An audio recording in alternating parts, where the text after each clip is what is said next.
Muchos piensan que nada es coincidencia y todo pasa por algo.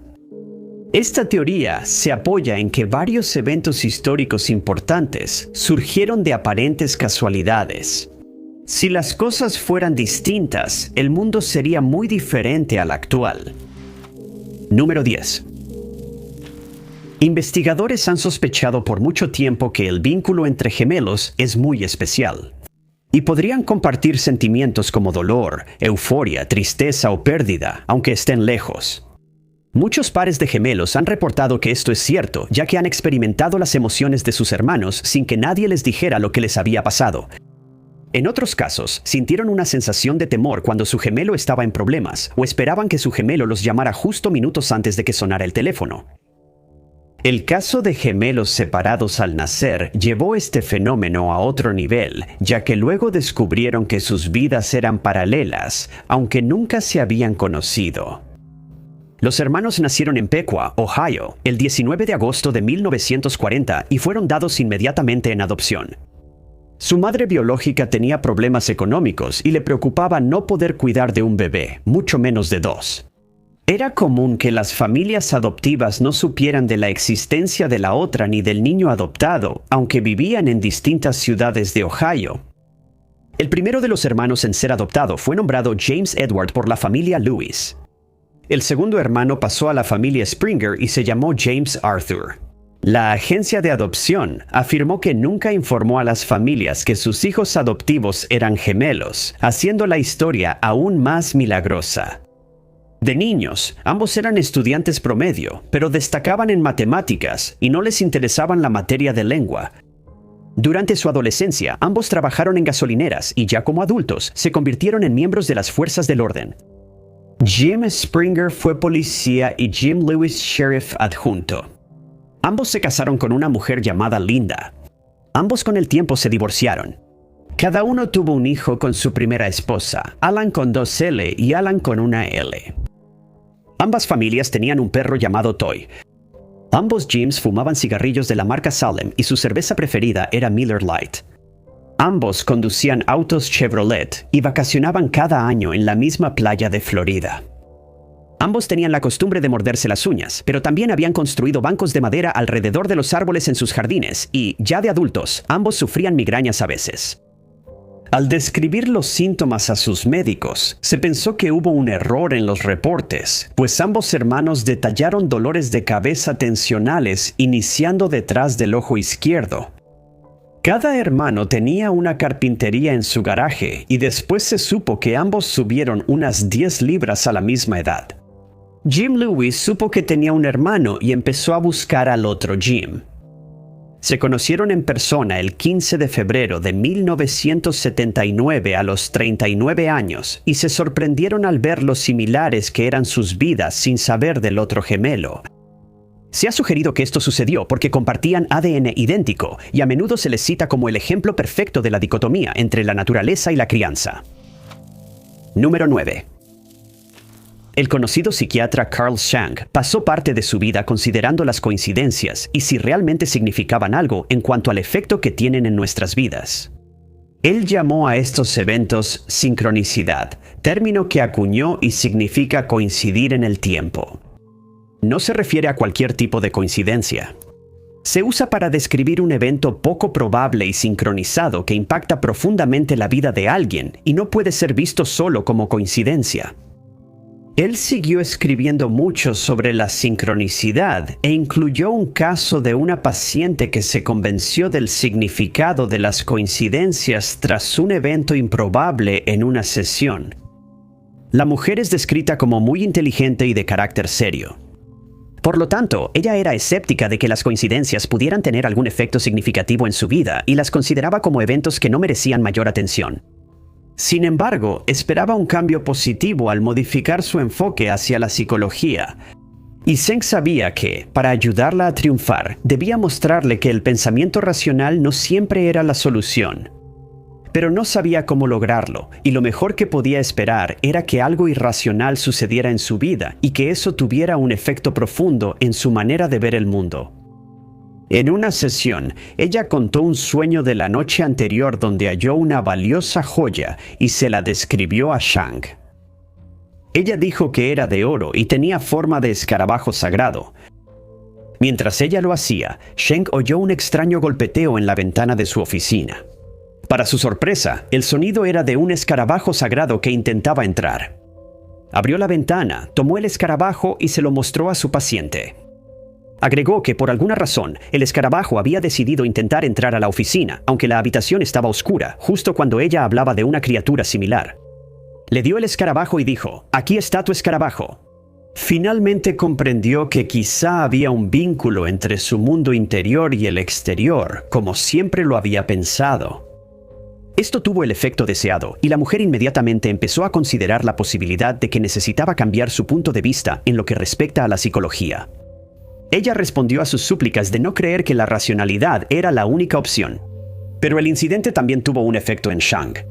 Empezó a escribir sobre coincidencias y sincronicidad, y usó estos trabajos para ayudar a la gente en el mundo occidental a darse cuenta de que el pensamiento rígido podía combinarse con la creencia en conceptos como la sincronicidad. Probablemente cambió la vida de miles de personas para mejor, todo gracias a un incidente que nunca habría podido predecir. Número 8. A menudo se dice que si no fuera por un incidente específico que ocurrió durante la Guerra Civil estadounidense, la proclamación de emancipación quizá nunca habría entrado en vigor o que habría tomado años antes de que se pusiera fin a la práctica de poseer esclavos. El 9 de septiembre de 1862, el general Robert E. Lee emitió la Orden Especial 191 que detallaba los movimientos de los comandantes de cuerpo para iniciar la campaña de Maryland. Específicamente, detallaba los movimientos que debían seguirse antes y durante el ataque a la ciudad de Harper's Ferry. Era un plan arriesgado, ya que requería que el grupo se dividiera en un momento antes de reunirse de nuevo más adelante. La invasión sería liderada por el teniente general Stonewall Jackson, quien debía tomar Harper's Ferry con un grupo de soldados, mientras el mayor general Daniel Harvey Hill protegía la retaguardia con sus hombres. El jefe de Estado Mayor de Lee, teniente coronel Robert H. Chilton, creó 8 copias de la orden. Esto ocurrió cuando él y Lee estaban en la Granja Best, al sur de Frederick, Maryland. Se enviaron copias a los generales involucrados en la invasión y otra al presidente Jefferson Davis.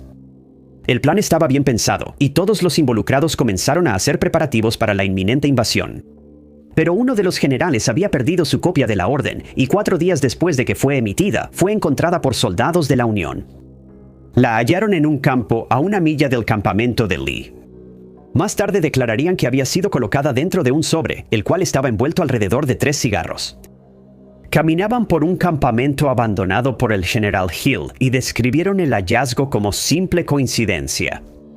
Luego se supo que la orden perdida tenía la letra de Chilton, pero la que recibió Hill ese día fue escrita por Jackson, su cuñado. Cuando se le preguntó sobre el incidente, Hill declaró que solo recibió una copia de la orden y que no tenía idea de lo que había pasado con la de Chilton. El debate sobre quién perdió la orden duró años, pero nunca se halló al culpable.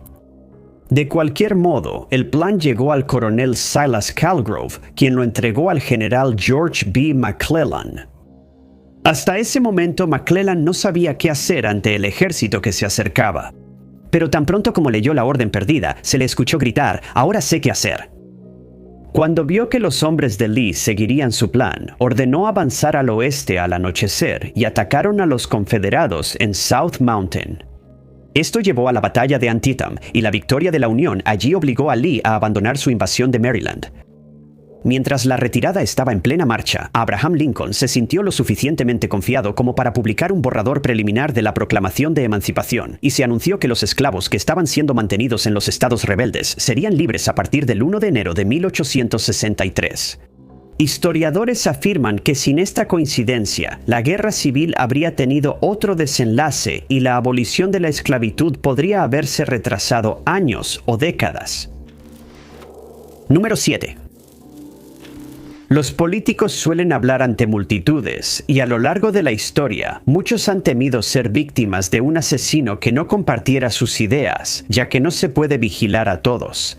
Estos temores aumentan cuando un político es elegido presidente, como muestran los 4 asesinatos de presidentes estadounidenses a lo largo de los años. Ha habido al menos 18 intentos de acabar con la vida de un presidente de Estados Unidos, pero solo Abraham Lincoln, James A. Garfield, William McKinley y John F. Kennedy han sufrido este destino. Franklin D. Roosevelt fue un presidente que sobrevivió gracias a una coincidencia. El 4 de febrero de 1933 llegó a Jacksonville para un viaje de pesca de 10 días. Decidió pescar en la costa atlántica y parar en las Bahamas.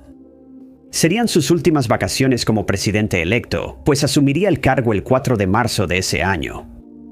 Después de su llegada a Jacksonville, abordó un barco llamado Norma Hall y regresó del viaje el día 15. Luego iría a Bayfront Park para un breve discurso cerca de las 9 a.m. Después debía tomar un tren de regreso a Nueva York. Al bajar del barco, el personal lo recibió en 3 autos y fueron a Bayfront Park. Roosevelt y el alcalde Redmond Goucher iban en el asiento delantero, seguidos por un auto con agentes del servicio secreto y otro con amigos y asociados. La caravana redujo la velocidad rumbo al parque para que Roosevelt y Goucher saludaran a la multitud reunida en la calle. Se calculó que hasta 25,000 personas lo vieron cruzar el parque para dar su discurso. A su llegada, se suponía que debía bajar del auto y dar el discurso desde un escenario exterior que se había montado, pero cambió de opinión, diciendo que se sentía débil, ya que estaba sufriendo de polio. Decidió no bajar del auto y dio su discurso desde el asiento trasero, una decisión que probablemente le salvó la vida. Al terminar el discurso, los dignatarios del escenario se acercaron a su auto y hablaron de su viaje de pesca. Sin que lo supieran, Giuseppe Zangara, un albañil italiano desempleado de 33 años, estaba cerca. Él odiaba intensamente a capitalistas, funcionarios y gente adinerada y había planeado algo nefasto. Luego dijo que quiso acercarse al auto de Roosevelt, pero la multitud se lo impidió. Decidió intentar asesinar al presidente desde unos 25 pies, disparó 5 veces, pero no logró herirlo. En su lugar, hirió a 5 personas, entre ellas el alcalde de Chicago, Anton Cermak. Luego se supo que Zangara se mudó a Miami en 1932, tras no encontrar trabajo en Nueva Jersey durante la Gran Depresión. Más tarde se especuló que intentó acabar con la vida de Roosevelt por varias razones, incluyendo el hecho de que no podía llegar a fin de mes, lo que lo llevó a deprimirse. También sufría dolor abdominal intenso durante años, ya que los médicos en Estados Unidos no pudieron determinar qué lo causaba. Si Roosevelt hubiera subido al escenario ese día, Zangara habría tenido mejor vista y su plan quizá habría cambiado la política estadounidense para siempre. Número 6. Un incidente durante la invasión de Inglaterra por el rey Felipe de España y la Armada Española en 1588 es considerado por algunos como intervención divina. Mientras que otros creen que fue una coincidencia poco probable, eso cambió el curso de la historia. Al entrar la armada al Canal de la Mancha, se toparon con una flota que anticipó el ataque y comenzó un tiroteo. Los barcos ingleses eran más maniobrables, pero no destruyeron la flota enemiga. Los españoles navegaron a Calais, donde obtuvieron refuerzos, dejando claro que intentarían de nuevo la invasión. Los ingleses se dieron cuenta de esto y idearon un plan arriesgado pero inteligente. Anotaron la dirección del viento y la corriente, luego incendiaron sus barcos vacíos y los enviaron hacia la armada usando estos factores. Tan pronto como los españoles vieron lo que estaba sucediendo, cortaron algunas de las anclas de los barcos porque temían que los barcos fueran destruidos por los incendios. Ambos bandos volvieron al Mar del Norte, pero regresaron a sus países, los ingleses sin municiones y los españoles casi sin comida ni agua, por lo que planearon volver a España por Escocia e Irlanda. Pero nunca pudieron haber previsto lo que sucedió después. Muchos soldados españoles heridos necesitaban atención médica urgente. Otros habían empezado a sufrir de escorbuto y no estaban mucho mejor. Esto los obligó a recurrir a raciones de hambre, lo que afectó a los hombres que aún estaban sanos, ya que empezaron a debilitarse cada vez más a medida que pasaban los días. Pero la naturaleza también se volvió en su contra cuando una tormenta masiva comenzó a formarse en el Océano Atlántico mientras navegaban alrededor de Escocia. Normalmente, cuando esto sucede, los barcos de la flota simplemente echan el ancla y esperan a que pase la tormenta. Pero como tantos barcos habían cortado sus anclas cerca de Calais, 26 de las embarcaciones no tenían manera de permanecer en su lugar y se hundieron.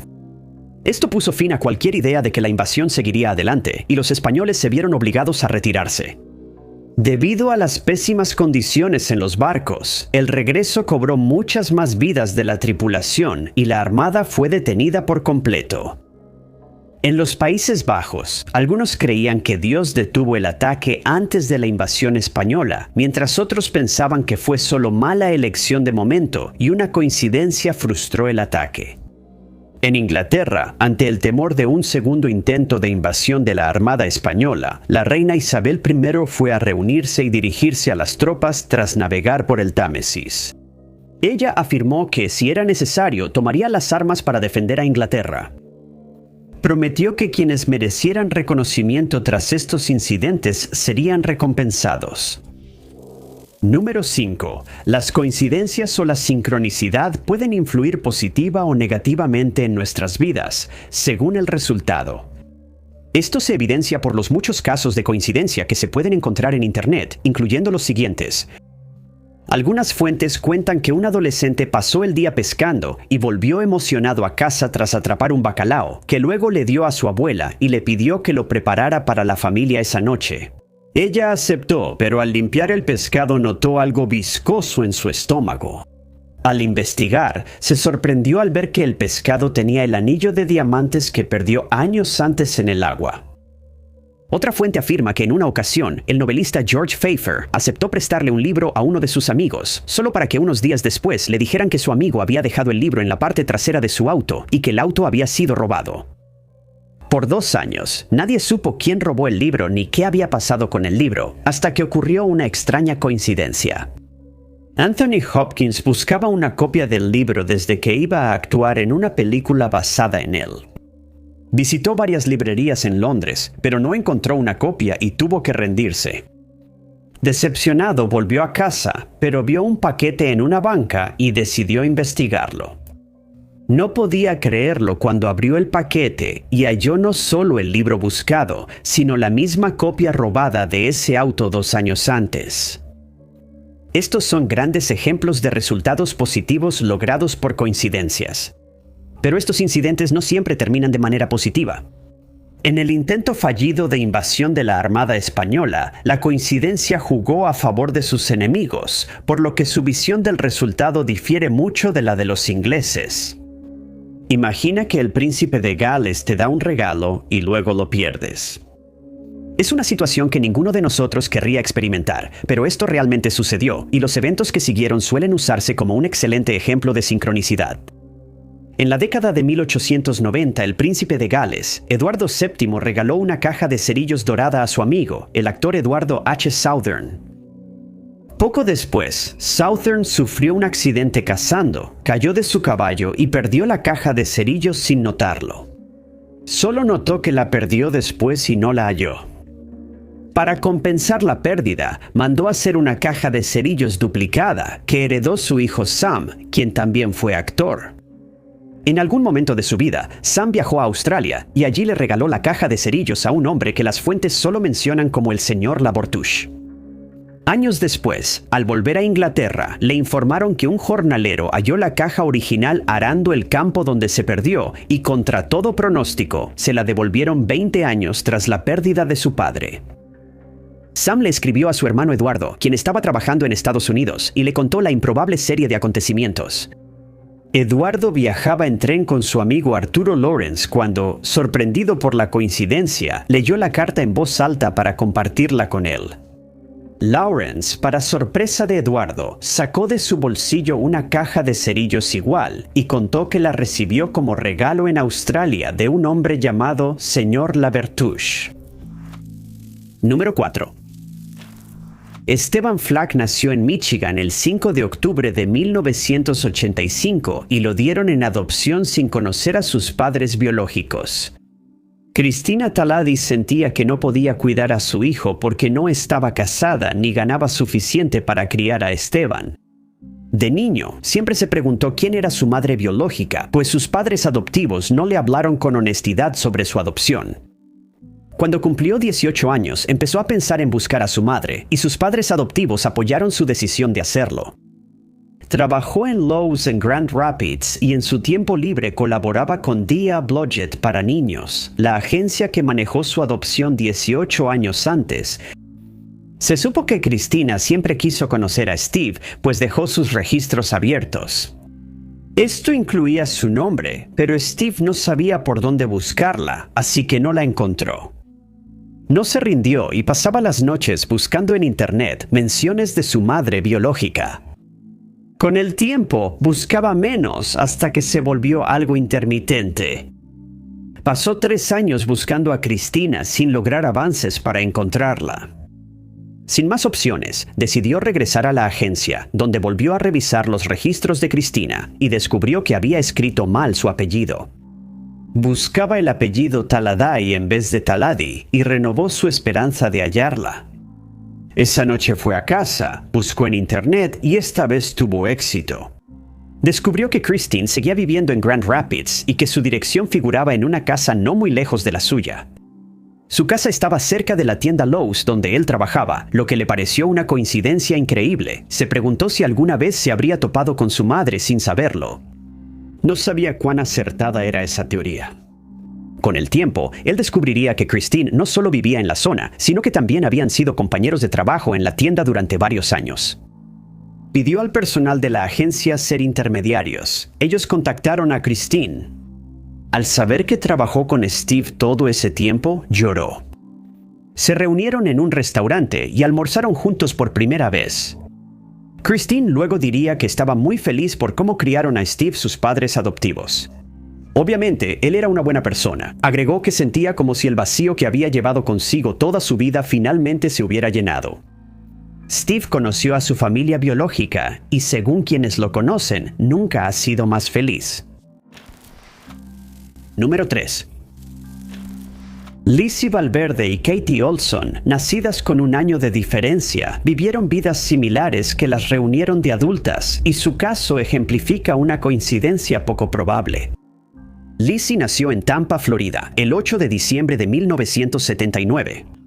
Un año después nació su hermana Katie, pero nunca se conocieron porque su madre, aún adolescente, no creía poder cuidarlas. Así, dio a las 2 bebés en adopción. Una familia de Nueva Jersey adoptó a una y otra familia de Florida adoptó a la otra, aunque también vivieron un tiempo en el Medio Oeste. Ambas hermanas amaban la escritura sin saberlo, pero no pudieron estudiarla en la universidad. Pero ninguna de las 2 hermanas había renunciado al sueño de convertirse en autora, así que ambas regresaron a la universidad cuando tenían 30 y tantos años. Ambas ingresaron a la Universidad de Columbia y tomaron clases de escritura creativa sin saber que eran parientes. Luego, mientras asistían a su primer curso de reportaje literario, hicieron un descubrimiento totalmente inesperado. Cada estudiante se presentó ante la clase y ambas mujeres notaron que sus infancias eran muy parecidas. Al terminar la clase, hablaron y decidieron ir a un restaurante local. Pidieron alitas búfalos, cervezas y compararon sus vidas. Lizzie contó que encontró a su madre biológica hace 3 años, pero la vida de Katie cambió y nunca pudo hacerlo. En su caso, creció en la pobreza y en algún momento se involucró en el consumo de sustancias ilegales, lo que no solo dificultó sus posibilidades de encontrar a su madre biológica, sino que también retrasó sus sueños de convertirse en autora. Ambas sabían que tenían una hermana y una de ellas a menudo se preguntaba cómo habría sido su vida si hubieran crecido juntas. Lizzie llegó a creer que su hermana había muerto. Katie nació prematura y cuando su madre biológica la dio en adopción, la agencia preguntó a los padres adoptivos de Lizzie si querían adoptarla. No fue posible porque los padres adoptivos de Lizzie estaban divorciándose y su madre no podía criar sola a 2 niños. Dijo que si su situación cambiaba, lo consideraría. Le dijeron que Katie tenía pocas posibilidades de sobrevivir y al no saber más de la agencia, asumió que había fallecido. Ambas mujeres se graduaron y Katie pudo conocer a su madre biológica, Leslie Parker, quien estuvo presente. Parker dijo que al conocer a su segunda hija, sintió que su vida cerraba un ciclo. Desde entonces, las 3 mujeres conviven y se conocen mejor. Un año celebraron Acción de Gracias juntas y esperaban seguir su relación mientras conocían a otros familiares que no sabían que existían. Lizzie y Katie siguen escribiendo y creen que fue una coincidencia increíble para reconciliarse. Número 2. Como se mencionó antes, las coincidencias no siempre terminan en un final feliz, y una pareja que vivía en Brasil desafortunadamente tuvo que descubrir esto de la manera difícil. Los nombres completos de la pareja no se han dado a conocer al público por razones que pronto quedarán claras, pero las fuentes los identifican como Leandro, de 37 años, y su esposa, Adriana, de 39 años. La pareja vio que compartían mucho tras conocerse de adultos. Nacieron en Brasil y vivieron infancias difíciles por el abandono de sus padres biológicos. Ambos intentaron encontrar a sus padres biológicos sin éxito, pues desconocían quiénes eran, las circunstancias de su nacimiento o dónde podrían vivir décadas después. Decidieron casarse y tuvieron una hija. Se mudaron a Sao Paulo, formaron un hogar y siguieron buscando a sus padres porque aún tenían muchas preguntas sin respuesta. Leandro sabía que su madre era María y que lo abandonó cuando tenía 8 años por razones desconocidas.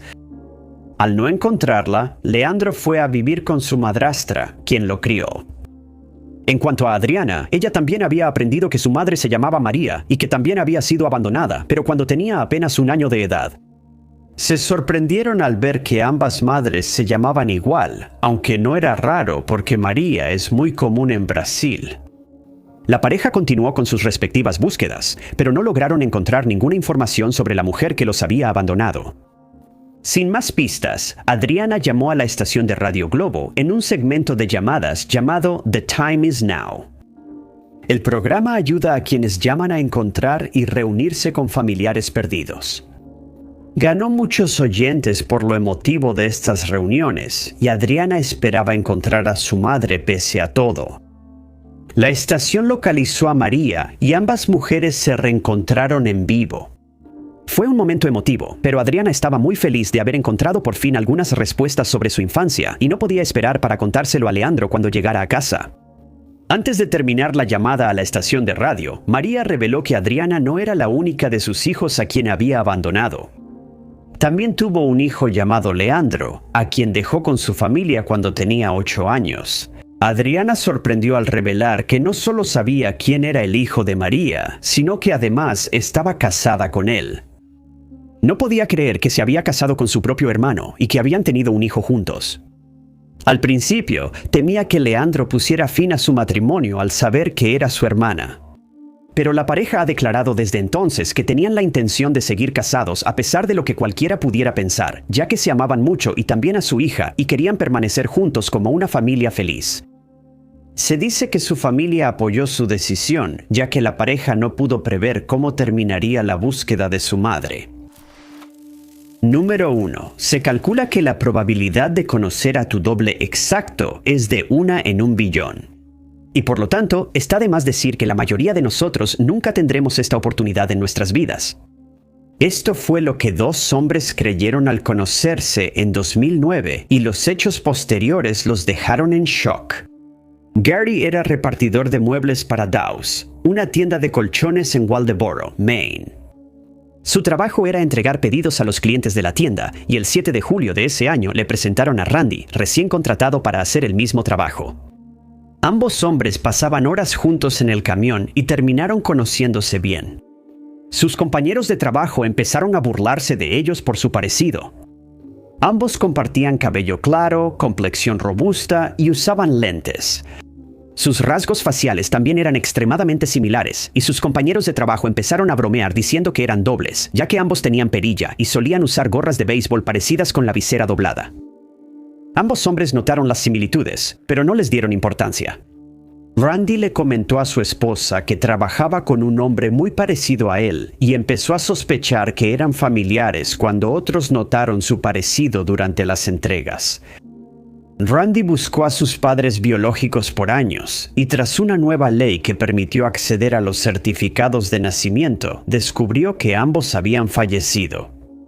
Sin embargo, siguió investigando y finalmente se enteró de que tenía un hermano del que nunca le habían hablado.